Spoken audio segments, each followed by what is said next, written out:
우리 하나님 말씀 에베소 6장 보겠습니다. 10절부터 13절까지 봅니다. 끝으로 너희가 주 안에서와 그 힘의 능력으로 강건하여지고 마귀의 간계를 등이 대적하기 위하여 하나님의 전신 갑주를 입으라. 우리의 씨름은 혈과 육을 상대하는 것이 아니요 통치자들과 권세들과 이 어둠의 세상 주관자들과 하늘에 있는 악의 영들을 상대함이라. 그러므로 하나님의 전신 갑주를 취하라.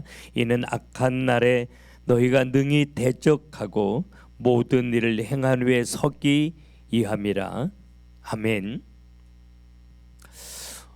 우리 성경 66권을 요약해 놓은 성경이 에베소서라고 제가 가르쳤는데, 에베소 1장부터 3장까지는 예수가 누구인지, 왜 예수가 그리스도로 오신 건지, 그리스도로 오셔서 무슨 일을 해 놓으신 건지, 우리에게 어떠한 축복을 주기를 원하시는지, 이 1장부터 3장까지는 예수 그리스도와 그분이 하신 일에 대해서 굉장히 구체적으로 자세하게 설명해 주고 있는데, 이게 이제 성경의 내용이라고 하는 거죠.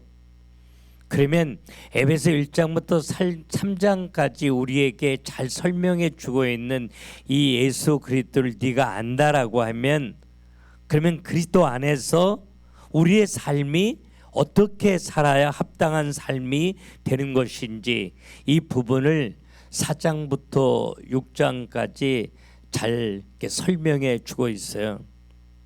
레위기도 1장부터 27장까지 있는데, 1장부터 10장까지는 하나님 앞에 어떻게 예배하고 살아야 되는지, 어떻게 헌신하고 살아야 되는지, 하나님이 예배하는 자들을 어떻게 하실 것인지, 이런 부분들을 자세하게 설명하고 있고, 11장부터 27장까지는 예배하는 가운데 네가 만난 그 하나님, 너에게 늘 은혜로 붙드시는 그 하나님이 예배 가운데 깨달아졌다면 너희들의 삶은 하나님 앞에 어떻게 살아야 되는 것인지, 이걸 이제 레위기는 우리들에게 자세하게 설명해 주고 있어요.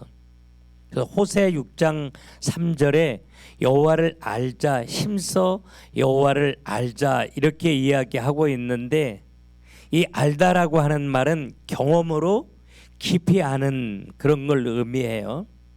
왜냐하면 하나님을 예배를 통해서 내가 알고 깨닫고 경험하는 사람이라야 하나님을 온전히 섬길 수 있고 하나님 모시기에 합당한 삶을 살 수 있다라고 하는 것입니다. 많은 사람들이 예배 생활하면서 하나님 사랑한다고 고백하지만 결정적인 순간에 하나님 사랑하지 않는 이유는 우리가 연약하기 때문임도 있지만 예수 그리스도에 대해서 희미하기 때문이에요.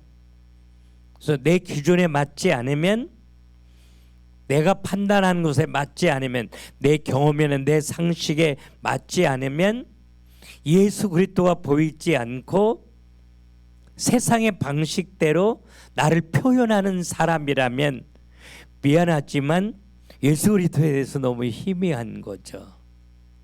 제가 평생을 어렵고 버려지고 깨어진 사람들에게 복음 전했는데, 그들에게 이렇게 살아야 돼 저렇게 살아야 돼 할 때 그들의 삶은 전혀 바꿔지지 않았어요.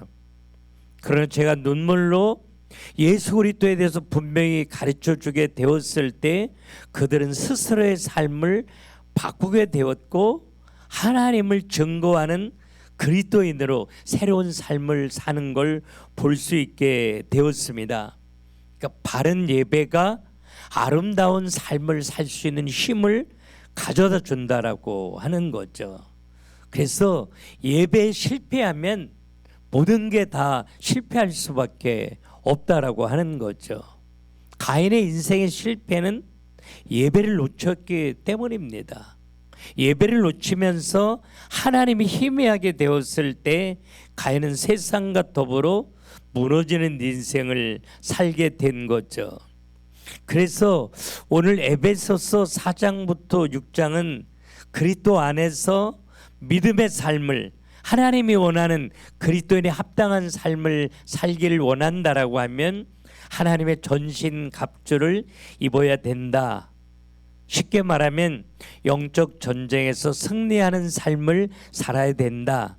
그 사람이 그리스도의 제자고 그 사람에게 하나님은 마음껏 축복해서 그들을 통해서 또 다른 사람들을 살려내는 일들을 하나님의 손으로 하실 거다.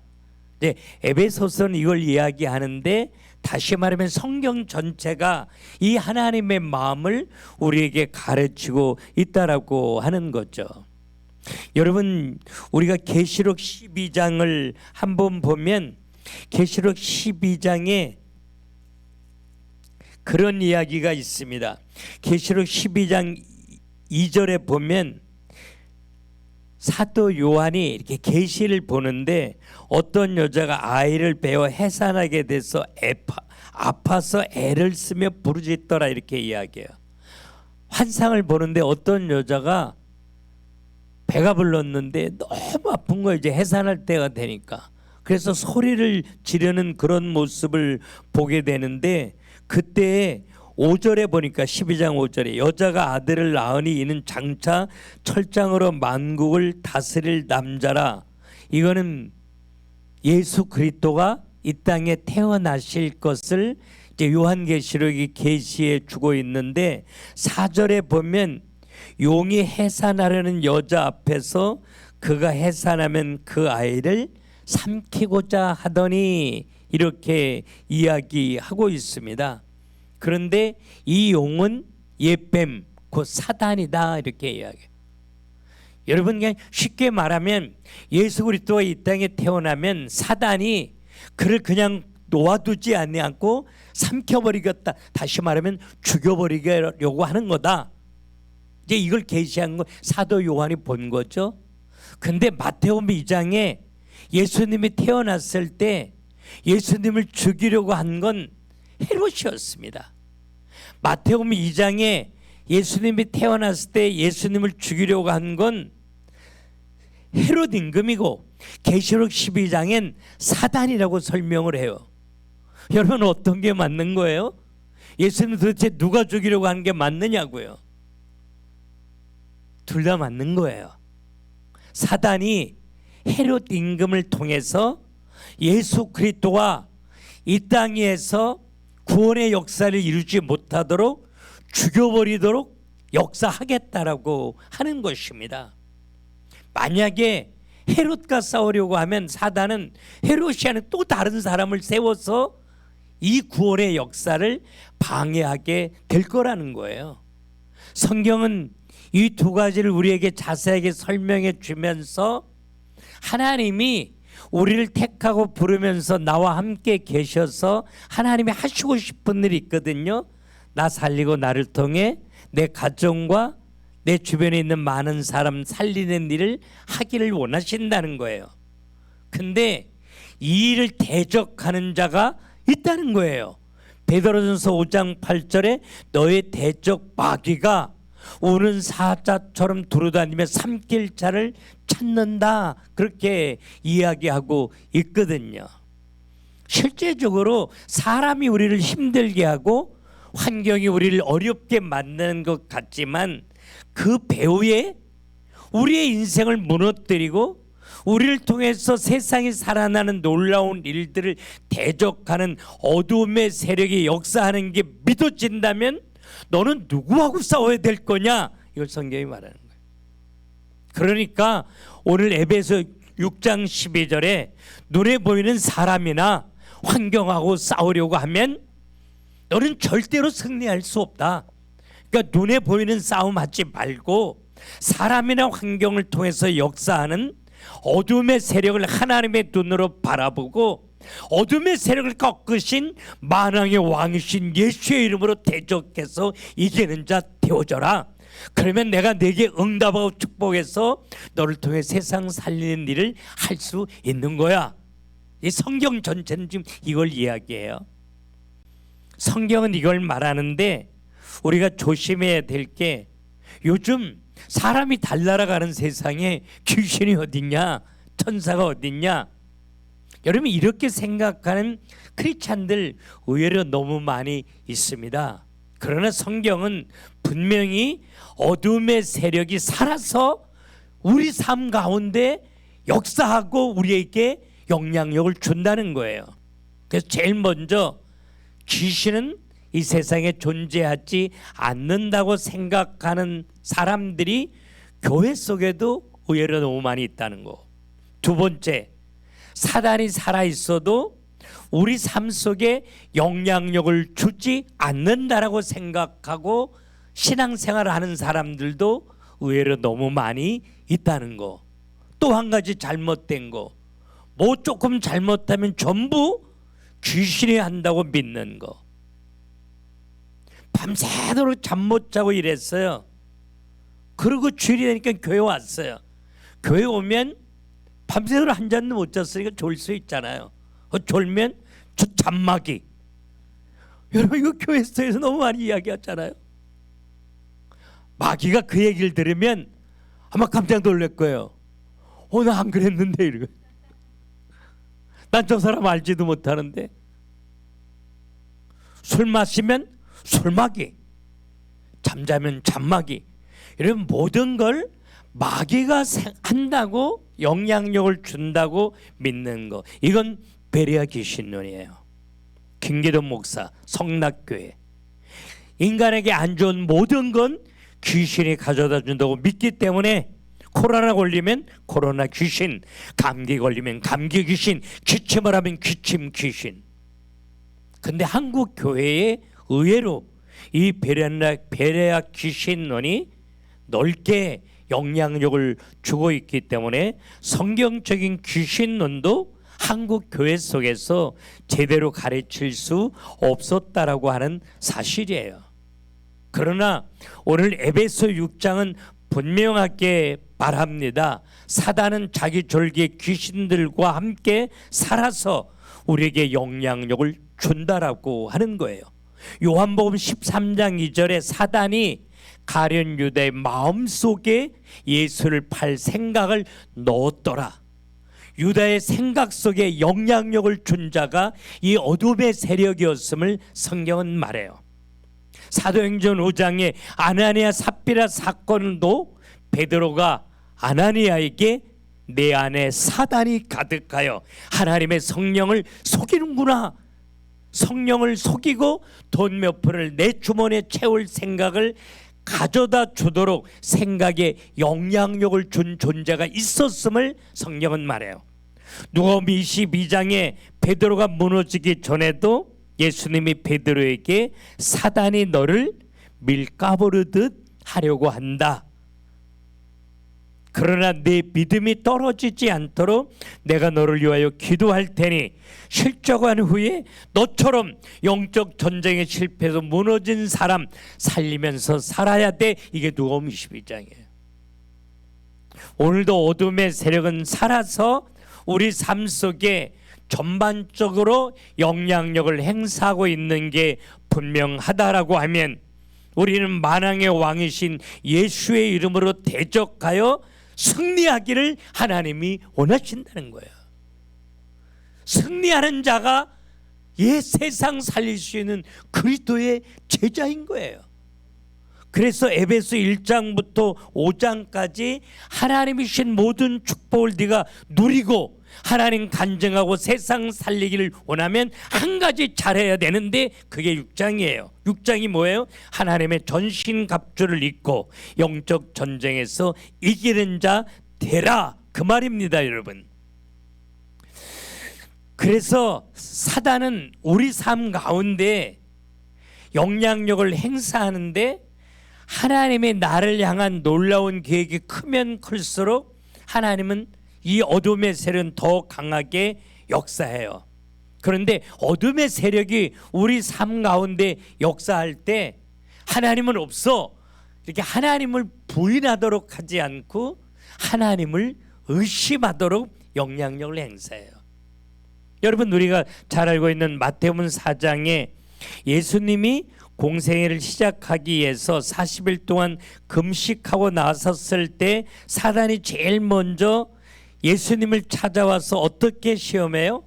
네가 만일 하나님의 아들이거든, 이 돌도 배고프잖아, 이 돌 가지고 떡 만들어 먹어봐, 이렇게 얘기해. 내가 만일 하나님의 아들이거든, 네가 하나님의 아들 맞아? 너 목수 아들이잖아, 너 할 수 있는 게 뭐 있어? 지금 사단이요 계속해서 예수님에게 뭘 어떻게 공격해요? 의심하도록 공격해요. 여러분, 이 두 번째도 너 정말 하나님의 아들 맞죠? 뛰어내려봐. 그럼 하나님이 받아줄 거잖아. 이렇게 예수님을 시험하게 했던 어둠의 세력은 하나님의 존재 자체를 거부하게 한 것이 아니라 하나님을 의심하도록, 생각이 무너지도록 공격하고 있었다라고 하는 사실입니다. 지금도 동일한 방법으로 어둠의 세력은 우리에게 영향력을 주고 있어요. 너 평생에 하나님 섬겼잖아. 교회 충성하고 살았잖아. 근데 하나님이 널 사랑하고 하나님이 살아계신 건 분명하다면 쫄딱 망해? 하나님이 살아계시면 니네 부모 왜 못 고쳐주고 죽게 내버려둬? 여러분, 매사에 하나님을 의심하게 만든다라고 하는 겁니다. 하나님이 살아계시면 그렇게 눈물로 기도하는데 왜 안 도와줘? 하나님 안 믿는 사람들 잘 되는데 왜 당신 실패해? 당신 하나님 사랑하는 줄 알아? 사랑하지 않아.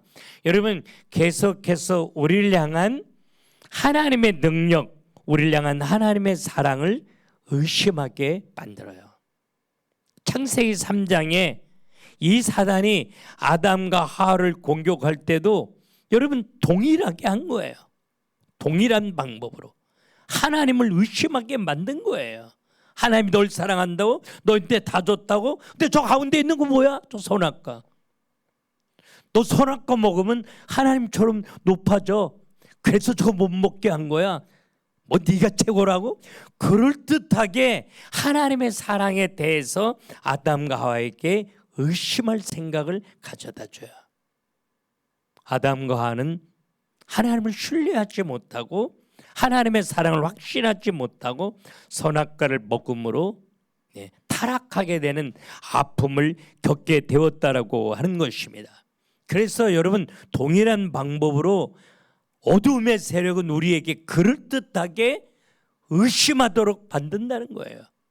그러면 어둠의 세력이 우리를 의심하도록 공격해서 우리를 무너뜨리길 원한다라고 하면 하나님의 전신갑죽, 뭐 여러 가지 나와요, 에베소 6장에. 한 가지로 말하면 이 의심을 이길 수 있는 건 믿음이에요. 그래서 히브리서 11장 6절에 믿음이 없이는 하나님을 기쁘시게 못하나니, 뭘 믿는 거냐? 하나님의 능력 맞습니다. 그러나 정말 중요한 건 하나님이 날 사랑하신다는 거. 내가 생각하는 것 훨씬 더 많이.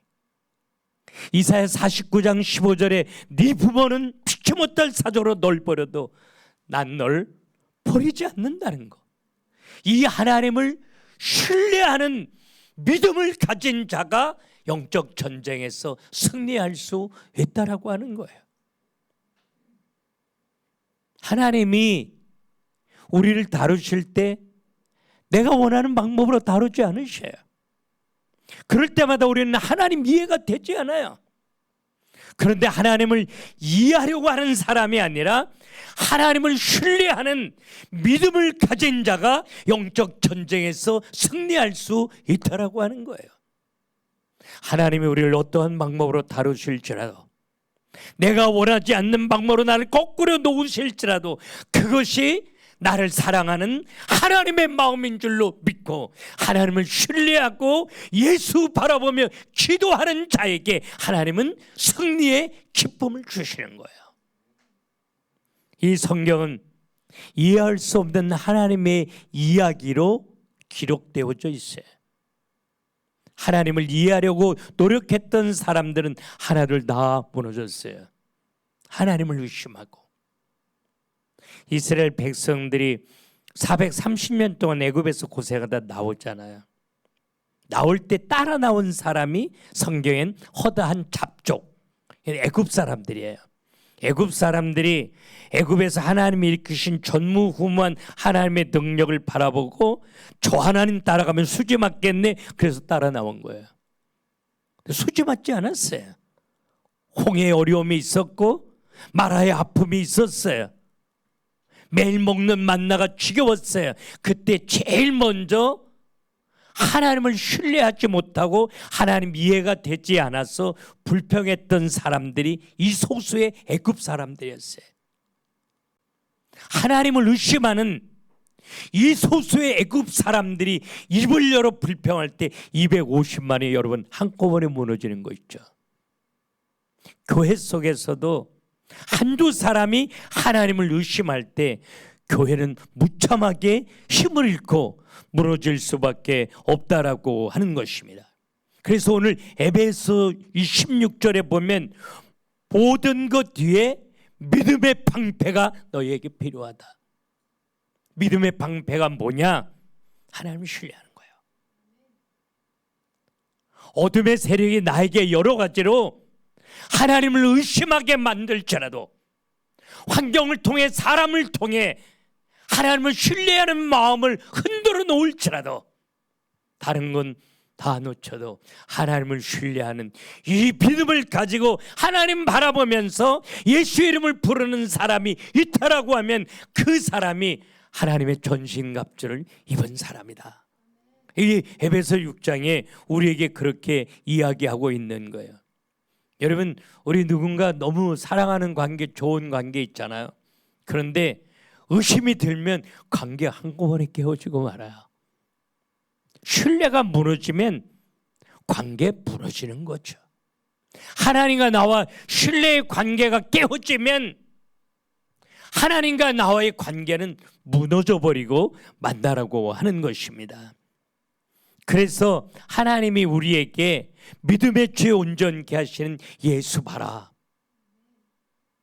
그분이 이 땅에 모래알처럼 많은 사람들 가운데 너를 택하고 부른 것 아니냐. 너는 하나님을 버려도 하나님은 너를 버리지 않자. 너는 포기해도 하나님은 널 포기하지 않았는데, 그래서 그분이 오늘도 나와 함께 계시네, 영원히 함께 계시는데, 그 예수 바라보고 하나님을 신뢰하는 이 믿음이 있으면 하나님을 기쁘시게 할 수 있다, 이 말이에요. 우린 이해로 살지 않고 믿음으로 살아가길 원해야 돼요. 저는 하나님 이해가 안 될 때 너무 많았어요. 하나님이 이해가 되지 않을 때마다 다 포기하고 싶고 다 내려놓고 싶었어요. 근데 너무 많이 이해가 되어지지 않는 현장 속에 하나님은 나를 세워 놓으셨어요. 많은 시간이 지나고 나니까 그 자리가 나를 향한 하나님의 사랑이었음을 알게 되더라고요. 너무 사랑하기 때문에 하나님은 바울에게 사단의 가시를 주셨어요. 여러분, 바울에게 이해가 돼요?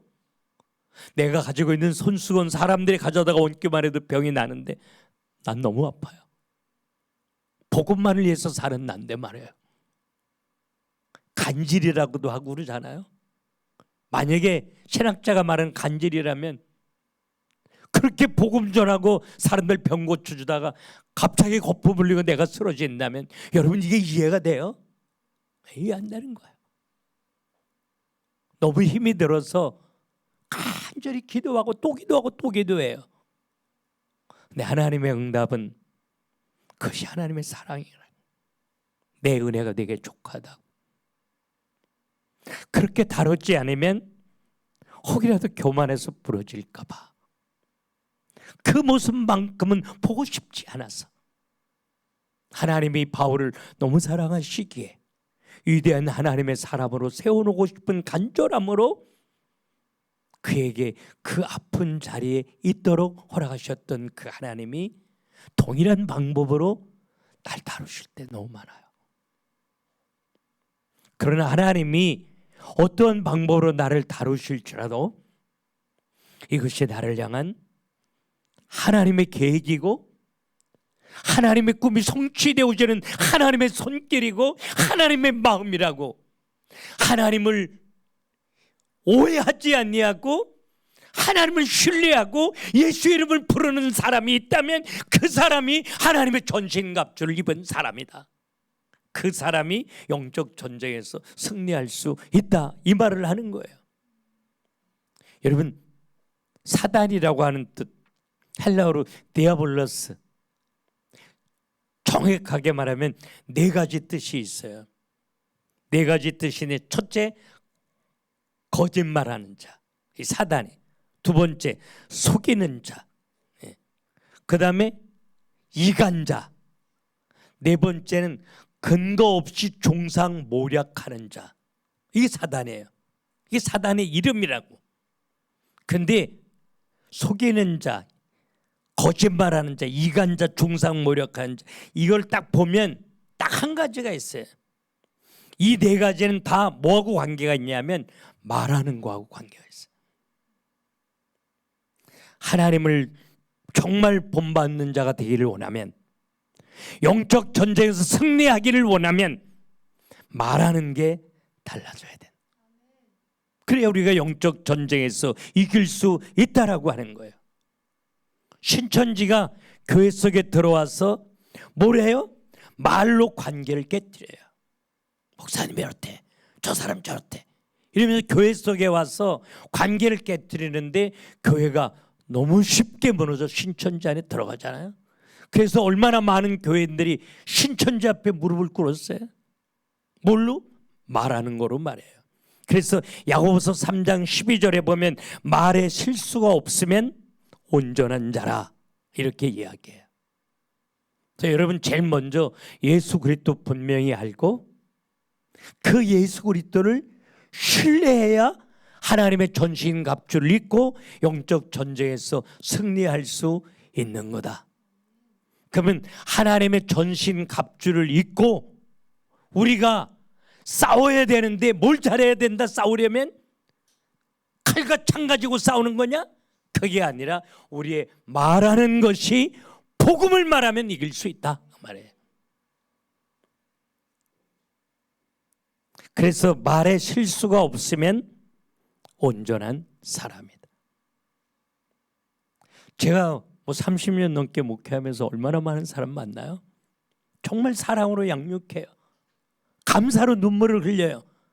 근데 조금 어려운 자리에 있으면 하나님은 온데가 데 없고 말하는 게 불신자하고 똑같아요. 그때 목사의 마음이 가장 아파요. 주님의 마음이 아프신 거죠. 정말 복음의 사람이라면, 영적의 사람이라면, 하나님의 전신갑주를 입은 사람이라면 뭐가 달라야 돼? 말하는 게 달라져야 된다. 말하는 게 하나님의 기쁨이라면 그 사람이 온전한 사람이라. 뭐하게 온전한 사람? 하나님의 축복에서 쓰시기에 온전한 사람. 그 사람이 하나님의 전신갑주를 입고 영적 전쟁에서 승리하는 사람이다. 뭐가 다르면? 말하는 게 다르면. 목회자들도 잘 안 되죠. 목사님들 모임에 가면 대화를 나눌 때 가끔씩은 그런 생각이 들어요. 이들 안에 하나님이 있나? 한국 최고의 영적 지도자하고 제가 문제로 의견이 달라서 책상에 마주 앉아 대화를 하면서 제 마음속에 드는 생각, 저 사람은 꼭 조폭 같네. 예, 말하는 게 조폭하고 똑같았으니까. 한국 교회의 위대한 지도자였어요. 결정적인 순간에 내 기준에 맞지 않으면, 내 계산에 맞지 않으면 말하는 게 하나님 없는 사람처럼 똑같다면 하나님의 마음을 아프게 하는 자라. 그래서 분열이 여러분 가장 무서운 겁니다. 가정이나 교회. 분열은 뭘로 분열되어져요? 말하는 것으로 분열되어져요. 그래서 당짓는 거, 파벌, 이게 교회 속에 없기를 하나님이 너무 원하시기 때문에 하나님을 지키라고 성경은 요구해요.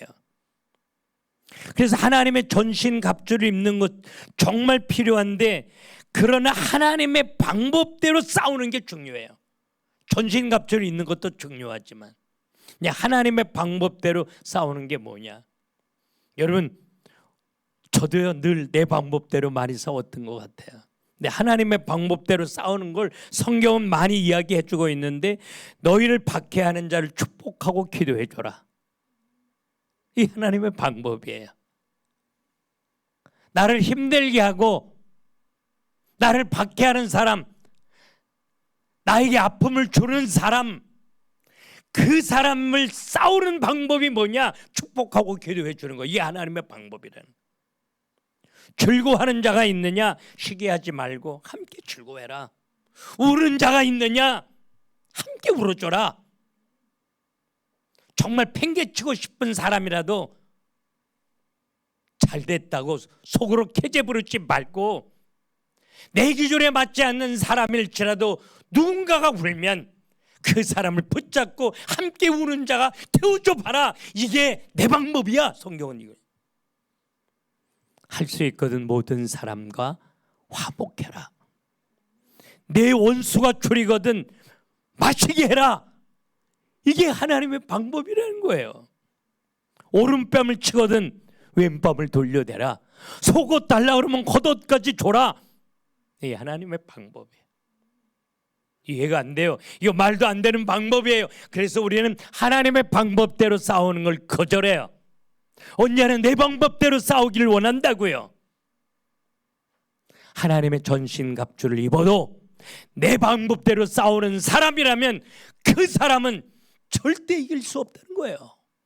무너질 수밖에 없다라고 하는 거예요. 그래서 오늘 성경에 그리스도를 본받는 자가 되라.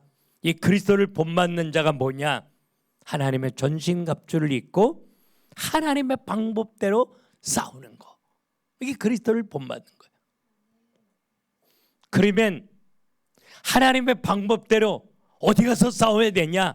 적용해야 될 것이 어디냐? 그걸 에베소 6장이 말해요. 한번 볼까요? 에베소, 이 하나님이 하나님의 전신갑주를 입고 싸워야 될 것을 이야기하고 있는데, 제일 먼저 에베소 5장 22절입니다. 아내들이여 자기 남편에게 복종하기를 주께 하듯 하라. 25절에 남편들아 아내 사랑하기를 그리스도께서 교회를 사랑하시고 그 교회를 위하여 자신을 주심같이 하라. 제일 먼저 적용할 것이 어디야? 부부예요. 성경은 말하는 거예요. 제일 싸우지 못하는 게 이거잖아요. 교회에서는 잘하는데 집에서는 쉽게 소리 지르고 화내고 가장 안 되는 것입니다, 여러분. 근데 성경이 우리에게 원하는 거, 정말 네가 하나님의 예수 그리스도 알고 하나님의 전신갑주를 입고 싸워 승리하여 하나님의 기쁨이 되어지기를 원한다면, 그래서 그리스도의 제자의 삶을 살길 원한다면 네 아내한테 잘해라. 네 남편한테 잘해라. 뭘로? 말로 잘해라. 네 입을 열어서 표현하는 게 주님 하는 것처럼 해봐라.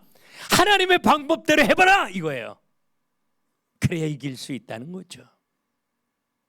우리가 가장 많이 실패하는 것, 가정입니다. 다른 사람한테 잘해도 내 아내 내 남편에게 너무 쉽게 자기를 표현해요. 분노로, 짜증으로, 혈기로 표현하고 산다라고 하면 절대로 영적 전쟁에서 이길 수 없는 거다. 오늘 하나님 앞에 예배하면서 우리 마음속에 그런 다짐이 있었으면 좋겠어요. 말한 것이 달라지게 하옵소서.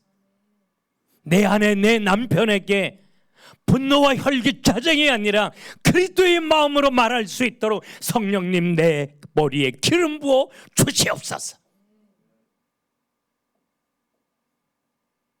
돈 벌면 세계 선교? 선교는 여기서부터 출발해야 된다는 거예요. 아내의 남편에게 하나님의 전신갑주를 입은 모습을 보여드렸으면 좋겠어요, 여러분. 가정이 살면 교회가 살고, 교회가 살아야 세상 살잖아요. 두 번째, 6장 1절입니다. 자녀들아, 주 안에서 너희 부모에게 순종하라. 4절에 아비들아, 너희 자녀를 노엽게 하지 말고. 우리 부모에게 정말 잘해야 되는 거 맞습니다. 그런데 여러분들이 자녀를 기르면서 여러분의 연약함, 여러분 안에 찌들어 있는 분노, 짜증이 자녀들에게 흘러가지 않게 해야 된다는 거예요. 자녀를 노엽게 하지 말아야 돼. 왜? 그 상처가 평생 가니까, 죽을 때까지 가니까. 자녀를 양육한다고 분노와 혈기로 소리치면 안 돼. 사랑하기 때문에 소리치지만 자녀들에게는 소리치는 것만 남는 거예요. 정말 그리스도의 마음으로 주님이 나를 다루신 것처럼 내 자녀들에게 하나님의 마음으로 양육하기를 꿈꾸며 소원하고 기도해야 돼. 누가? 여러분, 오늘 4절에 아비들아, 너희 자녀를 노엽게 하지 말아라. 아버지들 잘하십시오. 하나님이 우리에게 너무 간절하게 원하셔. 아버지만 잘하는 게 아니라 당연히 어머니 함께 해야 되는 거 맞습니다. 자녀들에게 큰 소리 치지 아니하고 하나님이 내게 맡겨주신 세계를 살릴 주인공인 줄로 믿고 내 자녀를 사랑해서 복음으로 말해줘라. 여러분, 이 다음 세대는 너무 어렵습니다. 우리 자녀들이 어떻게 이 무너진 세상에 믿음으로 살아갈 수 있겠어요? 복음으로 양육받은 자녀가 일어나 이 세상 살릴 수 있는 줄로 믿고 내 자녀를 다룰 때, 내 자녀를 양육할 때 혹시라도 내 안에 분노와 짜증, 혈기로 하지 않게 하시고 그리스도의 마음으로 하게 하여 주옵소서. 오늘 이 시간에 여러분 한 사람 한 사람이 그렇게 다짐했으면 좋겠어요. 6장 5절에 보면 종들아 두려워하고 떨며 성실한 마음으로 육체의 상전에게 순종하기를 그리스도께 하듯 하라.